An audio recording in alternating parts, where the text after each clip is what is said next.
సింహాచలంలో గిరి ప్రదక్షిణ జరుగుతోంది. గిరి ప్రదక్షిణ రథాన్ని గోవా గవర్నర్ ఆలయ అనువంశిక ధర్మకర్త అశోక్ గజపతిరాజు ప్రారంభించారు. గిరి ప్రదక్షిణలో భక్తులు భారీగా పాల్గొన్నారు.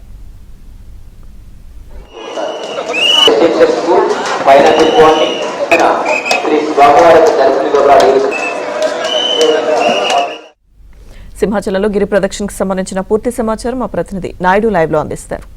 నాయుడు, లక్ష్మీదుర్గ ఇప్పుడు మనం చూస్తున్నాము. సింహగిరులన్నీ కూడా హరినామ స్మరణతో మారుమోగుతున్నటువంటి పరిస్థితి కనిపిస్తుంది. సో 32 కిలోమీటర్ల మేర ఇదే భక్త జనసంద్రం కనిపిస్తుంది. తెల్లవారి 3 గంటల నుంచి కూడా ఇదే తరహాలో నగరం చుట్టూ ఉన్నటువంటి సింహగిరులు ఏవైతే ఉన్నాయో 32 కిలోమీటర్ల పూర్తి స్థాయిలో ఇదే తరహాలో జనాలతో పూర్తి స్థాయిలో భక్తులతో నిండినటువంటి పరిస్థితి. ప్రతి భక్తుల సంఖ్య క్రమంగా పెరుగుతూ వస్తుంది.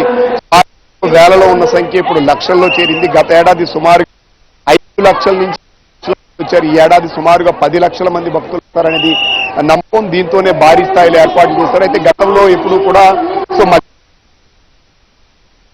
ప్రచారం తర్వాత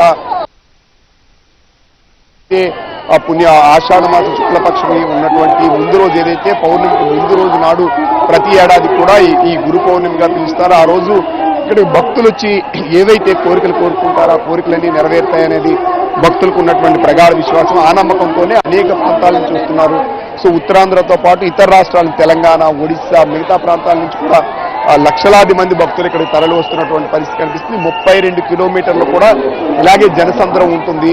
వీళ్ళంతా కూడా ఏంటంటే ఈ కొండల 32 కిలోమీటర్లు కూడా శ్రీహరి ఏదైతే 32 అవతారాలు నమ్మకం ఉంటుందనేది వాళ్ళు ప్రధానంగా చెప్తారు. మరోవైపు ఏంటి అంటే ఈ 32 కిలోమీటర్లు కూడా ఏంటంటే స్వామివారు ఉన్నటువంటి గిరుడు చుట్టూ ఉన్నటువంటి ఏవైతే మూలికలో చెట్లు ఈ గాలిని పీల్చితే ఖచ్చితంగా మంచి జరుగుతుందనేది ఒక నమ్మకం. ఈ నమ్మకం వల్లనే పూర్తి స్థాయిలో భక్తులు కానీ వీళ్ళు కానీ వాళ్ళు ఏవైతే కోరికలు ఉన్నాయో కోరికలు నెరవేరుతాయనేది నమ్మకం. దీంతో ప్రతి ఏడాది కూడా భక్తుల సంఖ్య అనేది క్రమంగా పెరుగుతూ వస్తుంది. దీంతో ప్రతిసారి కూడా దూర ప్రాంతాల నుంచి కూడా చాలా మంది వస్తున్నటువంటి పరిస్థితి అయితే మనకు కనిపిస్తుంది. కొంతమంది భక్తులు కానీ పిల్లలు కానీ వచ్చి ఉన్నారు. వాళ్ళతో ఒకసారి మాట్లాడేటువంటి ప్రయత్నం చేద్దాం. చూడొచ్చు చిన్న పిల్లలు, వృద్ధులు అంటున్నారు. మీరు ఎక్కడి నుంచి వస్తున్నారు? ప్రతి ఏడాది వస్తారు? ఈ సంవత్సరం ప్రతి సంవత్సరం 32 కిలోమీటర్లు అంటే నార్మల్ గా బయట అడుగు పెట్టలేదు, కానీ 32 కిలోమీటర్లు అలా నమ్మకంతో దేవుడి మీద నమ్మకం ఉంది అలా నడిచేయడమే. అంటే భగవంతుని మీద నమ్మకంతోనే మేము నడుస్తున్నామని చెప్తున్నటువంటి పరిస్థితి. ఇక్కడ కొంతమంది మహిళలు కాదు కొంతమంది ఉన్నారు. సార్ ఎక్కడి నుంచి వచ్చారు మీరు? కాకినాడ నుంచి వచ్చాము. ప్రతి సంవత్సరం వస్తున్నారా? ఇయర్ వచ్చాము. ఇప్పుడు 32 కిలోమీటర్లు నడవాలి.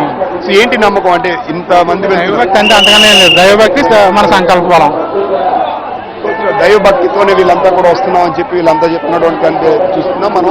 చిన్నపిల్లలు, వృద్ధులు, ఇందులో 80 ఏళ్ల పైబడిన వృద్ధులు కూడా చాలా మంది నడిచి వెళ్తున్నటువంటి పరిస్థితి కనిపిస్తుంది. వీళ్ళంతా కూడా ఏంటంటే ఖచ్చితంగా భగవంతుని మీద భారం వేసి వస్తున్నటువంటి దీని ఉంది. ఇక్కడ ఒక వృద్ధులు ఉన్నారు. అంత ఎక్కడి నుంచి వస్తున్నారు మీరు? దూరం నడవగలరా? 32 కిలోమీటర్లు. ఇప్పుడు ఎన్నిసార్లు నడవడం? ఏంటి నమ్మకం? నడవగలవా? దేవుడి మీద నమ్మకం. చూడొచ్చు వీళ్ళంతా కూడా భగవంతుని మీద నమ్మకంతోనే మేము నడుస్తున్నాం అని చెప్పి వీళ్ళు చెప్తున్నటువంటి పరిస్థితి కనిపిస్తుంది. ఏదైతే ప్రతి ఏడాది కూడా గురు పౌర్ణమి ఇక్కడి నుంచి భక్తులు వెళ్తారు. ఈ సింహాచలం గిరులన్నీ కూడా హరినామ స్మరణతో 32 కిలోమీటర్లు. గత ఏడాది 5 నుంచి 8 లక్షలు వచ్చారు. ఈ ఏడాది దాదాపుగా 10 లక్షలు వస్తారని చెప్పి అంచనా వేశారు. దీనికోసం సుమారుగా 5,000 మంది సిబ్బందిని, ఒక 3,200 మంది పోలీసులే ఉన్నారు. వీటితో పాటు జీవీఎంసీ అన్ని డిపార్ట్మెంట్లు కంబైన్ గా మంచినీరు, మరుగుదొడ్లు, అడుగడుగున కంట్రోల్ రూమ్స్, ఎక్కడికక్కడ అంబులెన్స్, మెడికల్ ఫెసిలిటీస్ ఇవన్నీ కూడా పూర్తి స్థాయిలో 32 కిలోమీటర్ల మేర ఏర్పాటు చేసి భక్తులకు ఎలాంటి ఇబ్బందులు లేకుండా పూర్తి స్థాయిలో ఏర్పాటు చేసినటువంటి పరిస్థితి కనిపిస్తుంది. అనువంశ ధర్మకర్తగా ఉన్నటువంటి అశోక్ గజపతిరాజు ప్రచార రథం ప్రారంభం చేయడంతో దీని పూర్తి స్థాయిలో ఏదైతే ఇక్కడ ఉన్నటువంటి ఈ గిరి ప్రదక్షిణ ప్రచార రథం ప్రారంభమవుతుంది. ఆ ప్రచార రథం కూడా భక్తులతో పాటు 32 కిలోమీటర్లు తిరిగి ఇక్కడ చేరుకుంటుంది. భక్తులంతా కూడా ఇక్కడి నుంచి మొదలుపెట్టి తిరిగి ఇదే ప్రాంతానికి మళ్ళీ చేరుకుంటారు. ఇక్కడ కొబ్బరికాయ కొట్టి ఇక్కడి నుంచి వెళ్ళి మళ్ళీ ఇక్కడ చేరుకోవడం ఆనవాయితీ. అయితే కోరిన కోరికలు నెరవేరడంతో పాటు ఆరోగ్యపరంగా అన్ని విధాలా బాగుంటుందనే ఒక నమ్మకంతోనే భక్తులు ప్రతి ఏడాది కూడా ఇంత భారీ సంఖ్యలో వస్తున్నట్టు మనకు తెలుస్తుంది.